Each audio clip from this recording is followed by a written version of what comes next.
AITA for snapping at my wife after learning why my family was banned from seeing our baby. Our daughter was born 3 weeks ago, and my wife, Vanessa, has refused to let any member of my family meet her.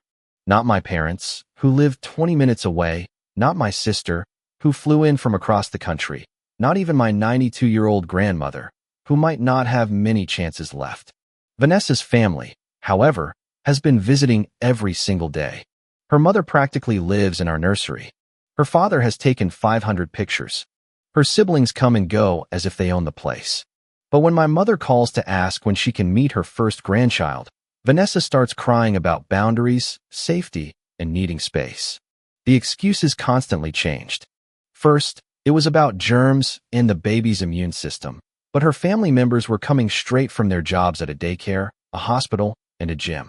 Then it was about overstimulating the baby, yet her family threw a party in our living room with 15 people when the baby was 5 days old.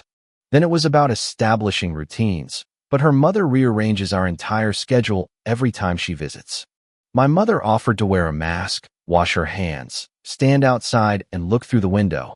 Anything just to see the baby once. Vanessa said that was creepy and obsessive. When my mom sent a gift, Vanessa returned it, saying we didn't have room for more things, while her mother had filled the baby's room with things we neither needed nor wanted. I tried to talk to Vanessa about fairness, and she told me life wasn't fair and that I needed to respect her as a mother. She said she had gone through childbirth, so it was her right to make the rules about who saw the baby. When I pointed out that I was the father, she said I did not understand the mother-daughter bond and that I was being controlling.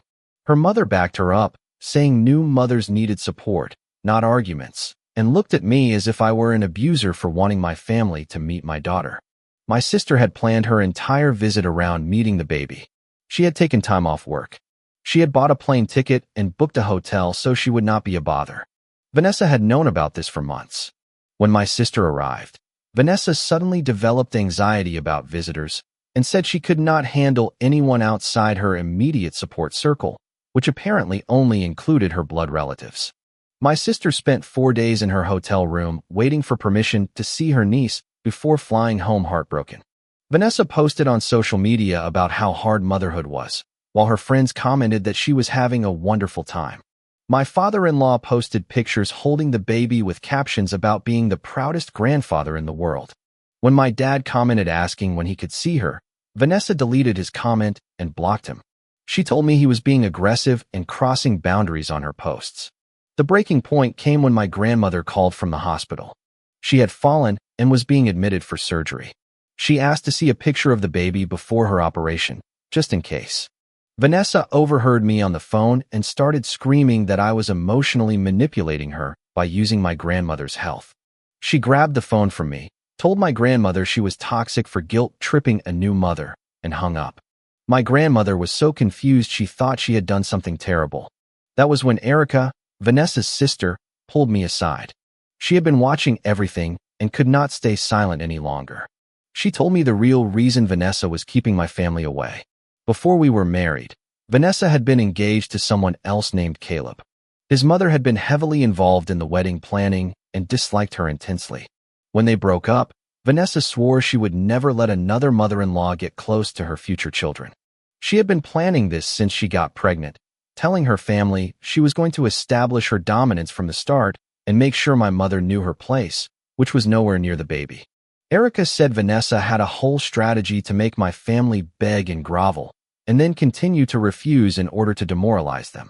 She wanted them to give up so she would not have to deal with them.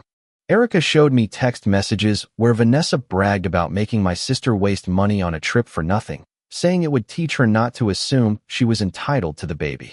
Erica also showed me Vanessa's group chat with her friends, where she laughed about my grandmother in the hospital, calling her dramatic and saying that old people always used health scares for attention. She had written that she hoped my grandmother would pass away before the baby was old enough to remember her, so she would not have to deal with visits. I showed the messages to Vanessa, and she tried to snatch Erica's phone to delete them. Erica had already sent them to me. Vanessa screamed that Erica was jealous and betraying their sisterhood. She said I was prioritizing my family over her and the baby. I said I was done letting her abuse my family. I took the baby to meet my parents that day. Vanessa called the police, claiming I had kidnapped our daughter. The officers asked me if I was the father. I said yes. They told me I had every right to take the baby anywhere and left. Vanessa's mother showed up at my parents' house demanding I return the baby immediately. She stood on the porch screaming my name, demanding I hand over her granddaughter at once. My father held his phone steady, recording every word, while my mother stayed inside with the baby clutched to her shoulder. I stood behind the screen door and explained, as calmly as possible, that I was the father and had every right to bring my daughter here. Vanessa's mother turned red as she screamed that I was a kidnapper, that I had stolen the baby, that Vanessa was at home having a panic attack because of what I had done. My father kept recording without a word, simply documenting everything. She threatened to call her lawyer right then and there. She said she would make sure I never saw my daughter again, that Vanessa would get full custody, and that I would be lucky to get supervised visits once a month. My father zoomed in on her as she threatened, capturing every word clearly. After 20 minutes of screaming, she finally got back in her car and sped out of the driveway, nearly hitting the mailbox. My parents and I stood there in silence for a moment before my mother asked if I was okay. I was not sure how to answer that question. I drove home 3 hours later, knowing I needed to sit down with Vanessa and have a serious conversation about our marriage, about what was happening, about whether we could fix it. When I pulled into the driveway, all the lights in the house were on, and I could see shadows moving through the windows. I walked in the front door to find Vanessa's entire family in the living room. Her father stood up first and started shouting before I had even closed the door. He called me a kidnapper, said I had traumatized his daughter, and demanded to know what kind of man snatches a baby from its mother without permission. Vanessa's mother chimed in, saying I was trying to steal the baby, that I was dangerous, and that they should call the police again. Her brother accused me of being controlling. Her sister said I was abusive, and they were all talking at once, creating a wall of noise and anger.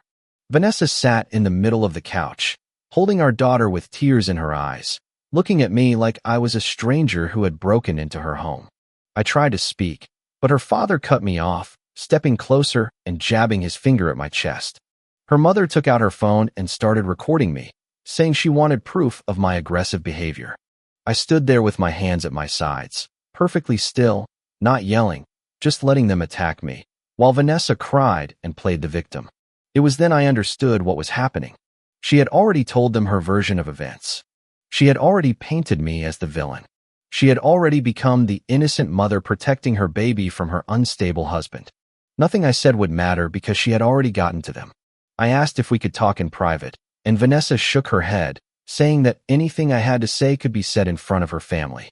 Her mother agreed, saying Vanessa needed their support and protection. I looked at my wife holding our daughter and saw a stranger looking back at me. Her family did not leave until after midnight. They all made sure to tell me on their way out that they were watching me, that they would protect Vanessa and the baby no matter what. When the last car drove away, Vanessa and I sat in an icy silence in the living room with the baby sleeping between us in her bassinet.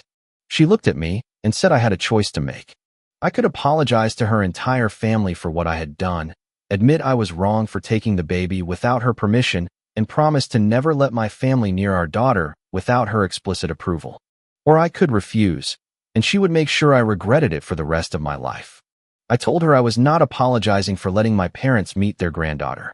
She picked up the bassinet and went into our bedroom, locking the door and leaving me alone in the living room. I spent the night on the couch, staring at the ceiling, listening to the baby cry through the walls as Vanessa refused to let me in to help. The next morning, Vanessa's family began their all-out assault. My phone started buzzing before 7 a.m. with texts from her mother, her siblings, and her father. They all told me I needed to apologize and fix what I had broken. Vanessa's mother posted on social media about protecting babies from dangerous people, keeping the post vague enough that anyone reading it could share their own fears. Her friends immediately supported her, asking if she was okay and offering to help in any way they could. Her father shared articles about parental rights and custody battles, each with a caption about fathers trying to control their families. By noon, my own relatives were calling me after seeing the posts, asking if everything was okay and what was really going on. I tried to explain, but it sounded insane even to me. My wife will not let my family meet the baby, but her family visits every day. She called the police when I took our daughter to meet my parents. Now her whole family is attacking me online and through text messages. It sounded like I was the problem, like I was the unreasonable one. Vanessa refused to speak to me directly, sending all communication through her mother, who called every few hours with new ultimatums and demands. By the end of the second day, I had over 100 messages between texts, emails, and social media, all painting me as an unstable father who had abducted his own child. Erica showed up at my work during my lunch break, looking over her shoulder as she walked through the parking lot as if she were being followed. She had her laptop under her arm and asked if we could talk somewhere private. We sat in my car, and she opened a private online group chat that made my stomach turn. Vanessa had been documenting her strategy since the 6th month of pregnancy, getting advice from other women on how to legally exclude in-laws and establish control over access to the baby. The messages went back months, showing Vanessa researching parental rights laws in our state, asking how to build a case for my instability, and celebrating every time she managed to keep my family away from doctor's appointments and hospital visits. One woman told Vanessa to start documenting everything I did wrong, even the small things, to create a pattern of concerning behavior. Another suggested she speak with a lawyer before the baby was born to understand her rights. Vanessa replied that she had already consulted with someone and knew exactly what to do. Erica scrolled through message after message that showed Vanessa's calculated plan to control access to our daughter. I took a day off work and drove to meet Nathan Cole, the family law attorney my sister had found through her research on parental rights. His office was in a downtown building, a place that felt too expensive, but I was out of options. Nathan reviewed everything I brought, spreading Erica's screenshots across his desk alongside the text messages, the police report from Vanessa's false kidnapping claim, and the video my father had recorded of Vanessa's mother threatening me. He explained that I had equal parental rights, regardless of who gave birth, that Vanessa could not legally stop me from taking our daughter places, and that her pattern of behavior could, in fact, work against her in any custody dispute. He asked if I wanted to try to save the marriage or if I was ready to file for separation and custody. I told him I did not know yet. I just needed to understand my rights and protect my family's right to see their granddaughter. Nathan said he would draft a letter to Vanessa detailing my parental rights and her legal obligations, and that if she continued to interfere, we could file for a formal custody arrangement. Somehow, Vanessa found out I had met with a lawyer within hours of me leaving Nathan's office. I suspect her mother had been following me or checking my credit card statements because there was no other way she could have known so quickly. When I got home that night, I found the locks changed on our bedroom and the baby's room. There was a note taped to the bedroom door telling me I could sleep in the guest room until I came to my senses. I tried the handle and found it locked. I tried calling Vanessa and was sent straight to voicemail. Her mother answered on the second ring when I called her, saying she had moved into our house to support Vanessa through this difficult time. She told me Vanessa and the baby were sleeping in the nursery and that I could not enter either room until I apologized and agreed to her terms. I asked where I was supposed to sleep, and she told me the guest room was perfectly comfortable, that perhaps some time alone would help me reflect on what I had done. When I checked our bank accounts that night, I discovered Vanessa had changed all the passwords and transferred most of our money into accounts solely in her name. My mother contacted a professional mediator she had found through our church, hoping to resolve this before it turned into a legal battle. Surprisingly, Vanessa agreed to meet, as long as her mother could attend. The mediation session took place in a neutral office in a building near the courthouse. We sat around a conference table, my parents and I on one side, Vanessa and her mother on the other, with the mediator at the head trying to facilitate the conversation. Within 15 minutes, it was clear it was a disaster. Vanessa's mother dominated the conversation, interrupting the mediator, speaking for Vanessa, and shooting down every suggestion before Vanessa could even respond. The mediator had to repeatedly ask her to let Vanessa speak for herself, but Vanessa would only cry and repeat that I had betrayed her trust. My parents offered compromises, saying they would agree to supervised visits, brief meetings, whatever Vanessa needed to feel comfortable. Vanessa's mother rejected it all, saying my family could not be trusted, that they had already shown they did not respect Vanessa's boundaries by encouraging me to take the baby without permission. Vanessa nodded along to everything her mother said, never contradicting her or offering any opinions of her own.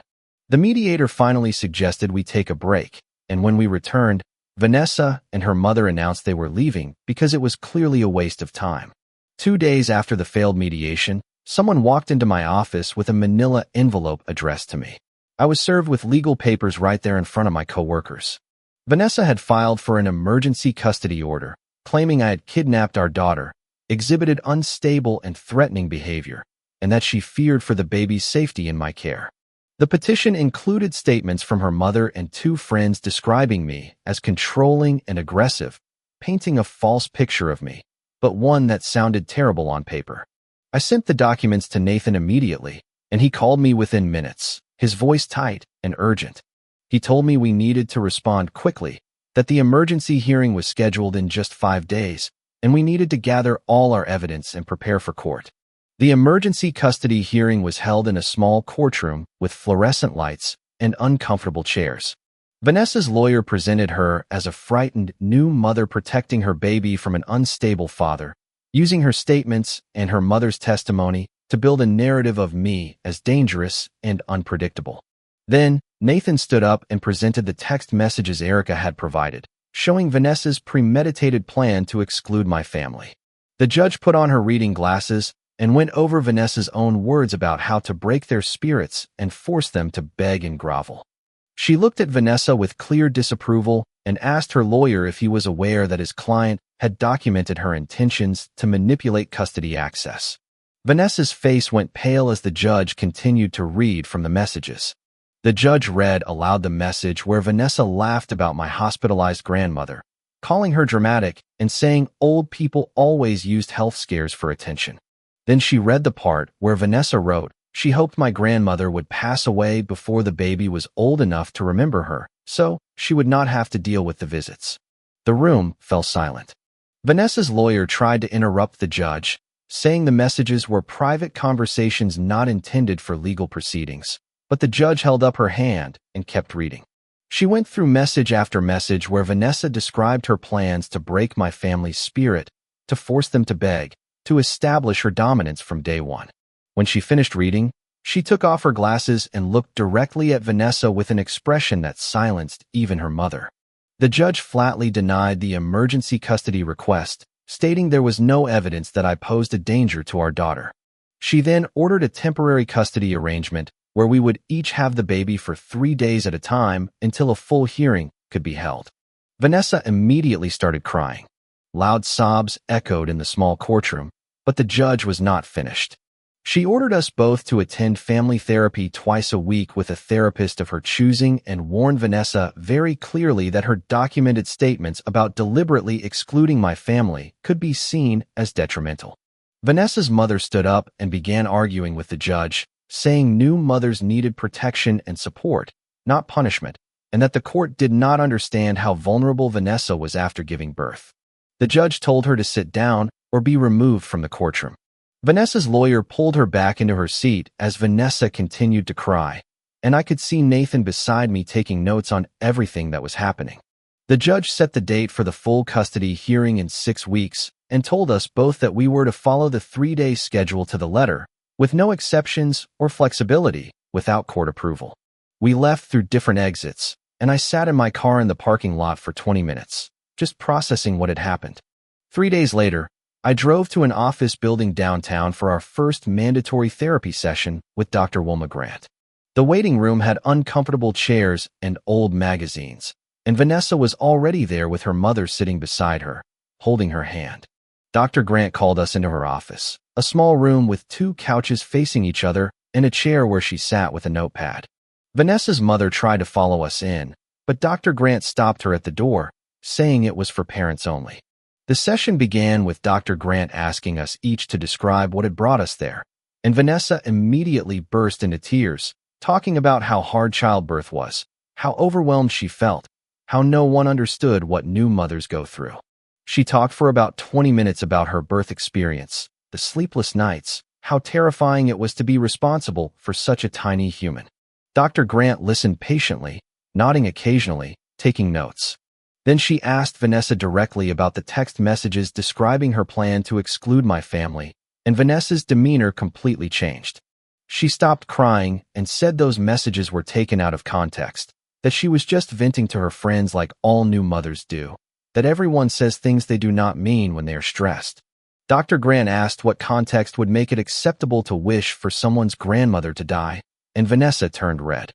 She said Dr. Grant was biased against mothers, that therapists were supposed to be supportive, and that she was twisting Vanessa's words to make her look bad. Dr. Grant remained calm and said she was simply reading what Vanessa had written in her own words. Vanessa crossed her arms and refused to speak for the rest of the hour, and Dr. Grant documented it in her notes. 2 days later, my phone rang while I was at work, and Erica's name flashed on the screen. She was speaking quickly, her voice trembling, saying I needed to know what just happened. Vanessa's mother had shown up at Erica's apartment that morning, putting $2,000 in cash on the kitchen table. She begged Erica to tell the court she had made up the text messages, that I had manipulated her into providing them, or that she had misunderstood what Vanessa meant. Erica had started recording on her phone as soon as she realized what was happening and had captured the whole thing. Her mother's voice on the recording was desperate, offering the money and then threatening to cut Erica off financially if she did not help Vanessa. She said the entire family would turn on Erica, that she would be blamed for ruining Vanessa's life, that she would never be welcome at family events again. Erica told her mother no, that she was not going to lie in court, and her mother left the money on the table and walked out. Erica sent me the recording while we were still on the phone, and I could hear her crying as she said she was done protecting Vanessa from the consequences of her actions. She said losing her relationship with her mother was worth it if it meant doing the right thing, but her voice broke as she said it. The first day of my 3-day custody period under the court order felt like Christmas morning as a child. I picked up our daughter from Vanessa's mother's house, where they had been staying, and Vanessa handed her to me without making eye contact. I drove straight to my grandmother's house, where she was recovering from her surgery. My entire family was already there waiting, and when I walked in with the baby in my arms, my grandmother started to cry. She held her great-granddaughter for the first time, touching her tiny fingers, looking at her face as if memorizing every detail. My mother took pictures of 4 generations together, my grandmother in her recliner with the baby in her arms, my mother standing behind her, and me beside them. My sister finally got to hold her niece, sitting on the couch, just staring at her for long minutes without saying anything. My father sat quietly in his chair with the baby sleeping on his chest, and I saw his face relax in a way I had not seen in weeks. No one tried to do too much or overwhelm the baby. We just sat together in my grandmother's living room, passing her around gently, letting everyone have a turn. My mother made lunch, and we ate while the baby slept, and for a few hours, everything felt normal and right. My grandmother told me before I left that she had been praying for this moment, that she was not sure she would get to see it, and I had to turn away so she would not see me cry. The 3 days with my family passed too quickly, and then it was Sunday evening, when I was scheduled to return the baby to Vanessa. I drove to our house at the agreed-upon time, 6 p.m., but Vanessa's car was not in the driveway. I called her, and it went to voicemail. I texted her asking where she was and got no response. I sat in my car with the baby in her car seat in the back, waiting, checking my phone every few minutes. 7 p.m. passed, then 8 p.m. Finally, at 8:15 p.m., Vanessa's mother texted me, saying Vanessa was not ready to take the baby yet and that I needed to be more flexible with the schedule. I took time-stamped screenshots of everything, the unanswered calls, the texts, the time displayed on my phone. Then I called Nathan, and he answered on the second ring. He told me to contact the police non-emergency line to report a violation of the custody order, that I needed to have it officially documented. I called from my own driveway, and the dispatcher said they would send officers to Vanessa's location. 2 police officers arrived at our house about 30 minutes later. I had driven over and was waiting outside when they pulled up. They knocked on the door while I stood on the sidewalk holding the baby. Vanessa's mother answered and immediately started talking about how mothers have more rights than fathers, how the schedule was too rigid, and how Vanessa needed more time. One of the officers was a woman, and she cut Vanessa's mother off mid-sentence. She explained very clearly that the custody order was a court mandate, not a suggestion, and that Vanessa needed to comply with it immediately. Vanessa's mother argued that the court did not understand the needs of new mothers, and the officer warned her that continuing to violate the order could result in contempt charges.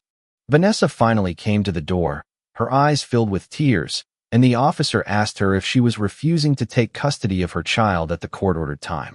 Vanessa reached out for the baby. I handed her over, and Vanessa started sobbing as she held her. The officers documented everything in their report, noting the time, the delay, and the statements from Vanessa's mother. They told us both that the next exchange needed to happen on time, or there would be legal consequences, and they left. Our next therapy session took place 3 days later, and Dr. Grant began by saying she had reviewed her notes from the first session and had some recommendations. She looked at Vanessa and recommended individual therapy to address what she had identified as control issues stemming from past relationship trauma. Vanessa turned pale and started to interrupt, but Dr. Grant kept speaking. She said she had noticed disturbing patterns in how Vanessa used the baby as a weapon against my family, and that while her feelings about her ex's mother were valid, she was now punishing people who had nothing to do with that situation. She explained that Vanessa was using our daughter to settle old emotional scores from a completely different relationship and that it was not healthy for anyone involved. Vanessa stood up and said Dr. Grant did not understand anything, that she was supposed to be helping, but she was just making things worse. Dr. Grant remained calm and said she was trying to help Vanessa see the behavioral patterns before they permanently damaged her relationship with her daughter. Vanessa grabbed her purse and walked out of the session halfway through, leaving me sitting there alone with Dr. Grant. Dr. Grant wrote something in her notes and said she would document this in her report to the court. Over the next couple of weeks, I started to see cracks in Vanessa's family support. Erica had fully sided with me and moved out of her parents' house into an apartment with a roommate. Then Elliot, Vanessa's younger brother, started messaging me privately, saying he thought his sister had gone too far. He said he had tried to talk to Vanessa about a compromise, and she had screamed at him that he was betraying her, that everyone was against her, that she was the victim in all of this. Elliot told me his father was getting fed up with the drama and just wanted Vanessa to agree to a reasonable custody arrangement so the family could move on. Vanessa's mother was becoming increasingly isolated in supporting her extreme stance. Even some of Vanessa's friends had stopped commenting on her social media posts, and the ones who did were suggesting she consider therapy or mediation. Elliot sent me screenshots from their family chat where their father had written that Vanessa needed to accept reality and stop fighting a battle she had already lost. Vanessa responded by leaving the group chat entirely. My phone buzzed with a text from Vanessa, asking if we could meet alone, without lawyers or family. We agreed to meet in a parking lot near our house, neutral territory where neither of us would feel ambushed. I got there first and waited in my car. When she pulled up next to me, she looked exhausted. We both got out and sat in her car because it was raining, and for a few minutes, neither of us said anything. Then Vanessa started talking, her voice broken and trembling. She said ever since she got pregnant, she had been terrified of losing control, like she did with Caleb's mother, that seeing my family's excitement had triggered all those old feelings of being overwhelmed and powerless. She admitted that Caleb's mother had taken over everything, the wedding planning, their lives, and it had been suffocating. When they broke up, she promised herself she would not let that happen again, but now she realized she had gone too far. I told her I understood that past experiences hurt, that I understood why she was scared, but our daughter deserved to know both families. I told her I could not stay married to someone who would use our child as a weapon to hurt my loved ones, that I could not watch her punish my family for what Caleb's mother had done. We both cried, sitting there in her car as the rain beat against the windshield. Vanessa said she did not know if she could change enough to make this marriage work, and I said I did not either. 6 weeks after the emergency hearing, we were back in court for the full custody hearing. This time, both sides had complete cases prepared with evidence, witness statements, and professional recommendations. Vanessa's lawyer presented their side first, focusing on bonding, breastfeeding, and a mother's instinct. Then Nathan presented our evidence, including the new recording of Vanessa's mother trying to bribe Erica, the police report about the custody violation, and Dr. Grant's detailed notes about Vanessa walking out of therapy. Dr. Grant's written report recommended equal custody with structured exchanges. She noted Vanessa's progress in beginning to acknowledge her control issues but also documented her continued resistance to allowing my family unsupervised access to the baby. The judge reviewed everything carefully, taking her time, asking questions about specific incidents and schedule details. She then established a permanent custody agreement where we would each have the baby for alternating weeks, and both families would have the right to visit during their respective custody periods without requiring the other parent's permission. Vanessa started crying again, but she did not argue, and her lawyer said they would comply with the order. I started attending my individual therapy sessions every Tuesday night, and Vanessa attended hers on Thursday afternoons with a different therapist the court had approved. Dr. Grant continued to work with us separately, checking in on how we were handling the custody agreement and whether we were making progress on the issues that had brought us to court. About 6 weeks into the new schedule, Dr. Grant called me after one of her sessions with Vanessa and asked if we could meet for coffee to talk about something off the record. We sat in a quiet corner of a coffee shop near her office, and she told me that Vanessa was finally doing the real work on her trauma from Caleb instead of blaming others for her problems. She told me Vanessa had spent weeks deflecting and making excuses, but something had recently shifted, and she was starting to recognize how she had recreated the same controlling dynamic she hated. Only this time, she was the one with all the power. Dr. Grant could not share specific details due to confidentiality, but she wanted me to know that Vanessa was making real progress and might eventually be a good co-parent. I thanked her for telling me, though it did not change the fact that our marriage was likely over. 3 days later, Vanessa called me during her custody week around 8 p.m. I almost did not answer because we usually only texted about pickup times and baby supplies, but something made me pick up. Her voice sounded different, quieter, and less defensive than I had heard it in months. She apologized for everything. She gave a real apology, with no excuses or blame shifting, saying her therapist was helping her see how she had used our daughter as a weapon to hurt my family, because she was afraid of losing control again. She told me how Caleb's mother had taken over the wedding planning, choosing everything from the flowers to the menu to the guest list, without asking Vanessa what she wanted. She said she felt like she was drowning, like she was just a prop in someone else's event, and when the engagement ended, she swore to herself she would never feel that powerless again. But then she got pregnant and saw my mother's excitement, and it triggered all those old feelings, and instead of talking to me, she built a whole strategy to make sure my family knew they had no power over our baby. She said she understood now that she had overcorrected in the opposite direction, that she had become the controlling person she hated, and she was sorry for what she had done to my grandmother, my sister, and my parents. It did not fix our marriage, and we both knew that, but it was the first time she had taken real responsibility for her actions instead of justifying them. 2 weeks later, both families met in Dr. Grant's office for a mediation session to establish clear boundaries and a visitation schedule now that the custody arrangement was permanent. Vanessa's mother showed up looking tense and unhappy, and my parents walked in cautious but hopeful. Dr. Grant began by explaining that we needed to create rules that worked for everyone and that both sides would have to compromise. Vanessa's mother immediately said she should be able to visit whenever she wanted during Vanessa's custody weeks, since she was the maternal grandmother and had a special bond with the baby. Dr. Grant gently redirected her, saying that was precisely the kind of thinking that had caused problems, that both sets of grandparents were equally important in the baby's life.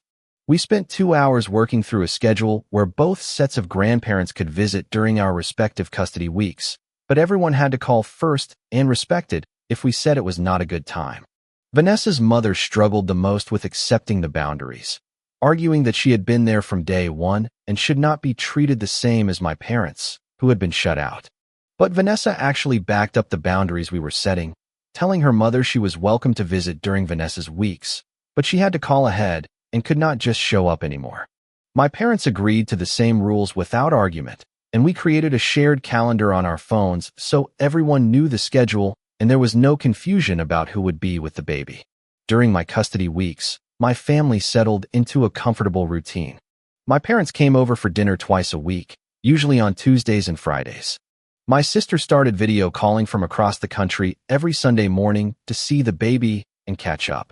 My grandmother visited every Sunday afternoon, sitting in my living room holding her great-granddaughter and telling me stories about when my dad was a baby. The baby was thriving with the time she spent with both families, and I could see her starting to recognize different people and react to familiar faces. She would smile when my mother picked her up, and she would grab at my father's glasses, and she had gotten used to my grandmother's quiet presence. Comment: navigating family dynamics can be one of the toughest challenges we face. I hope this story reminds you of the importance of setting clear, healthy boundaries. Your peace of mind is not something you should ever have to negotiate. It also highlights how unresolved trauma from the past can deeply affect our present actions. Taking responsibility for your own healing is a crucial step toward building healthier relationships. Sometimes, the support we need comes from the most unexpected places. I was really struck by the power of staying calm and documenting everything clearly instead of escalating the conflict. True strength is often about choosing a peaceful resolution, even if it means things have to change permanently. Always remember that you have the right to protect your family and your own well-being. If you liked it, don't forget to leave a comment and support the channel by subscribing. See you in the upcoming stories.